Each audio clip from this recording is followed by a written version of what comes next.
Hey, everyone, it's Kenji. We're gonna make some mashed potatoes. We're gonna do this kind of fluffy style mashed potato. So, there's a couple ways you can make mashed potatoes. You can do sort of like a French, fancy French restaurant style pomme puree where the potatoes are really creamy and buttery. Or you can do sort of more the mashed, the fluffier style, which, you would have on side of your Thanksgiving table. The real key difference between the two styles comes down to choice of potato. So I'm going with these kind of russet potatoes, which have a sort of grainier texture that comes out a little more fluffy than something like like a Yukon Gold or a red creamer potato, a creamier potato. So these will come out fluffier. The other important factor is the way you deal with the starch. So potatoes have starch in them, and depending on how much of that starch you release and how much of it you retain in your mashed potatoes, it's going to change the texture. So if you want your potatoes nice and fluffy, you want to actually try and remove as much of that starch as possible. So that means I'm going to first start by peeling them, okay? And then I'm going to dice them up. I'm going for about 2-inch dice. Doesn't have to be super precise. I'm not doing a huge batch here because we don't eat a ton of these, but about 2-inch dice, 1 to 2-inch dice. All right. And the idea here is that we're increasing the surface area of each piece, of each potato, so that we can rinse away more starch. If you were to cook these potatoes whole in their skins, which a lot of people do for mashed potatoes, and then take the skins off and mash them, you retain more starch. And so you end up with a sort of creamier mashed potato as opposed to a fluffier mashed potato. So if you want them creamier, cook them whole with the skins on. If you want them fluffier, peel them and cut them into pieces. Now the other thing we're going to do is rinse these. I'm going to take off as much starch as possible. So in the same way that when you rinse rice, you wash away the excess starch so that the rice doesn't become as sticky when you cook it, same thing happens with potatoes. So I'm going to give these a couple rinses, and you can see all that water is kind of a little bit cloudy from all the excess starch that I'm wiping off. Now, you might ask yourself, oh, well, if cutting into 2-inch pieces reduces the starch, what about if I cut them even smaller? Hey, what about if I actually sort of grate them? What happens if you do that is that the potatoes will never soften. It's pretty strange. So the reason why is because potatoes have calcium in them as well. And when that calcium is released from inside their cells, it bonds with the pectin, which is sort of the glue, the carbohydrate glue that holds cells together, plant cells together, and it strengthens it, it kind of buttresses it. And so what happens is, if you cut your potatoes too small, say you grate them or you cut them really, really fine, you could boil them for hours and hours and hours and they will never soften. It's a really weird thing. So I go for about 1 to 2-inch pieces. I'm gonna put them in a pot here, salted water. I'm using cold water to start. The idea here is that you want the potatoes to kind of cook through evenly. If you drop them into boiling water, the outside of the potato will overcook before the interior has a chance to cook all the way through. And then what happens is that the outsides become waterlogged and you kind of end up with watery mashed potatoes. And so by starting them cold, you cook them a lot more evenly because the heat sort of travels through them. As the water in the pot comes up, the potatoes also heat up. And so you end up with less waterlogged potatoes. You get a stronger potato flavor in your finished product. All right, so what I'm going to do is I'm going to let this come to a boil or simmer. I'm going to turn it down to just a bare simmer, and I'm going to cook it just until the potatoes are cooked through. I'm not going to make you watch that, but I will be back in about 15 minutes or so. So these potatoes have been simmering. They're done. I can tell they're done. I'm using a cake tester. This is a device that I think every kitchen should have. It's really good for testing the doneness of vegetables or testing how cooked meat is, things like that. Also for testing cakes. So when your cake tester goes through without resistance, those potatoes are done. You don't want to overcook them because they will get waterlogged if you do. All right, so now I'm just going to take them, strain them out. I'm going to set this pan back over low heat just to dry it out. You'll see why in a second. Meanwhile, I'm going to rinse these potatoes one more time with hot water. I don't want to cool them down too much, but you do want to rinse off that excess starch. So this is sort of the second starch removal step. We did it once at the beginning, we're doing it once again now.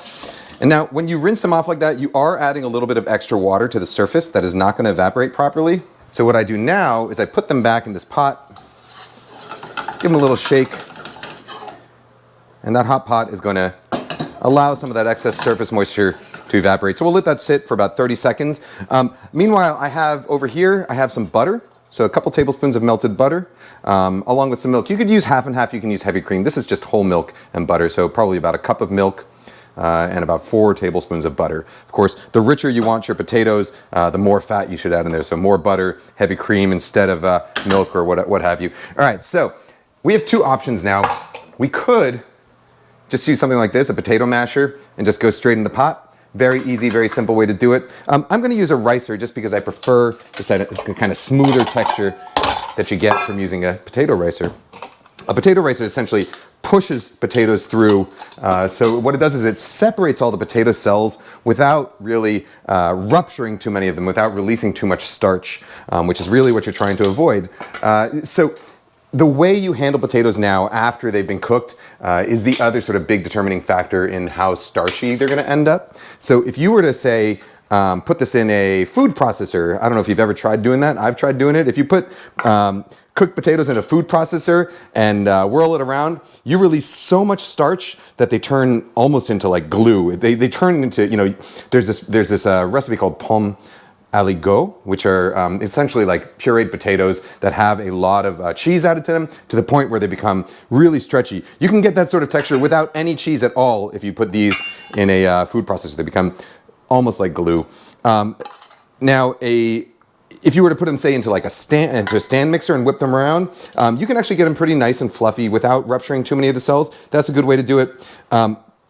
A ricer or a food mill, I think, is the best sort of compromise at home. You know, at a very fancy restaurant, like, you know, restaurants I used to work at, if we wanted to make a really smooth potato puree that wasn't gluey at all, you would use a thing called a tammy, which is essentially like a very, very fine mesh screen that's stretched over like a round frame, and you put the potatoes in it and you force them through, you push them through this fine mesh screen. It takes a lot of work, you know, but I guess that's why fancy restaurants are expensive and why fancy restaurant cooks don't get paid very much, because they got to do a lot of labor to get those potatoes smooth enough for their customers to eat. All right, so I'm using a ricer, which is kind of the compromise. It pushes through without shearing too many cells.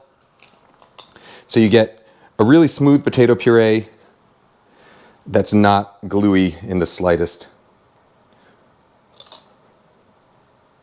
All right, and at this point, I mean, I don't know how well you can tell, but I can sort of feel that these potatoes are very sort of nice and loose, and not really sort of sticky or starchy at all. And that's a good thing. All right, so I'm going to put these back into the pot.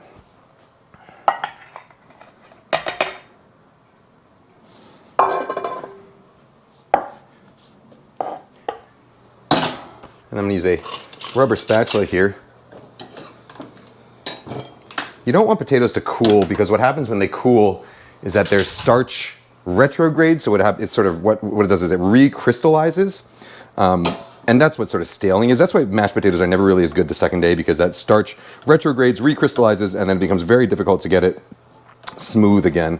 So I'm going to build a little mountain here and then pour my milk and butter mixture on the outside. I'm going to season with some black pepper. You could use white pepper, but I like a lot of black pepper in my mashed potatoes. And salt. Potatoes need to be seasoned real well. Okay, then we're going to slowly sort of incorporate that milk and cream mixture into here. I'm using a spatula just because it's kind of the gentlest way to do it, and because it allows you to sort of course, kind of lift and scoop and scrape and make sure that nothing's burning to the bottom, that you're really incorporating everything evenly.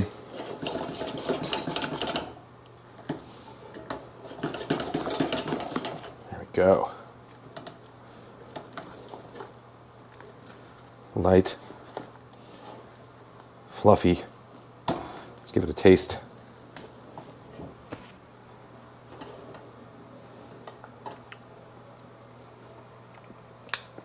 I'm going to go all in with the rest of the milk and butter. I like my potatoes nice and rich. You can do them however you want them, you know.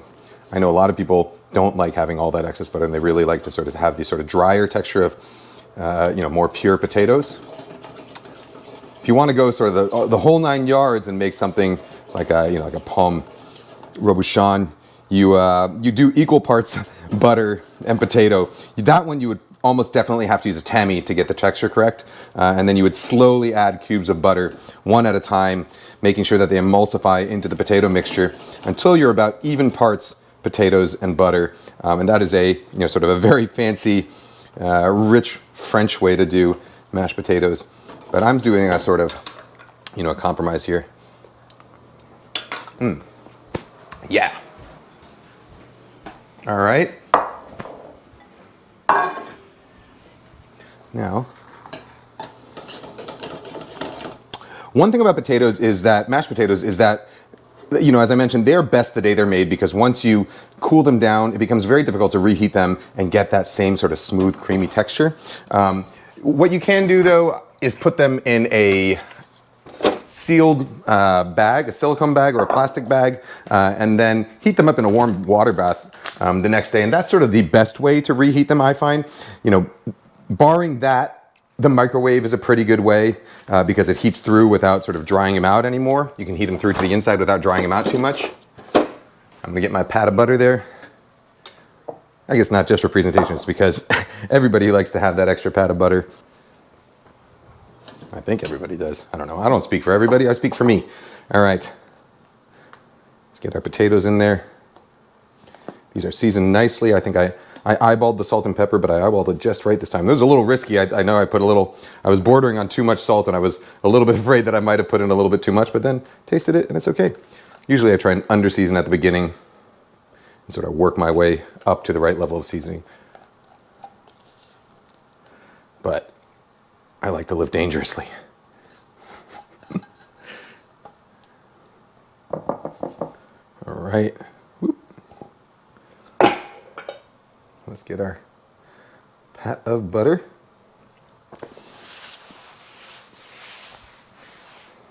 And I need to get a spoon and say yum, yum, yum, good. What do you think of that? That is looking pretty good, right? Do we want to make a little channel for the butter to melt down into? All right, here, I'll go over to this camera and I will, just so you can see what these potatoes look like. Look at that steam, look at that butter. And let's check the texture. So you see, not gluey at all, creamy, fluffy. You know, the only other thing I could think that would really, that I'd really ever put on mashed potatoes like this is maybe a little bit of chives on top. I love chives on mashed potatoes, or even sliced scallions mixed into it. Sometimes I even like to put like sauteed kale or cabbage in my mashed potatoes, but normally I stick with just chives, scallions, or let it go naked. All right.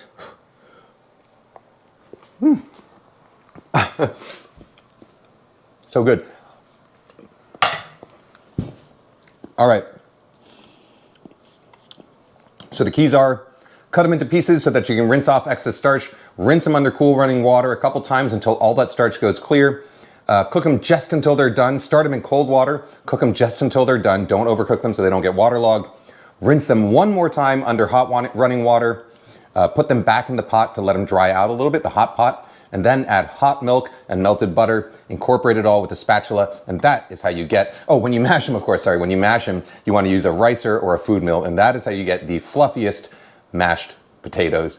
All right, I'm not going to feed him to Hamon because he's upstairs with my wife and she is working, but guys, gals, non-binary pals, I will see you next time.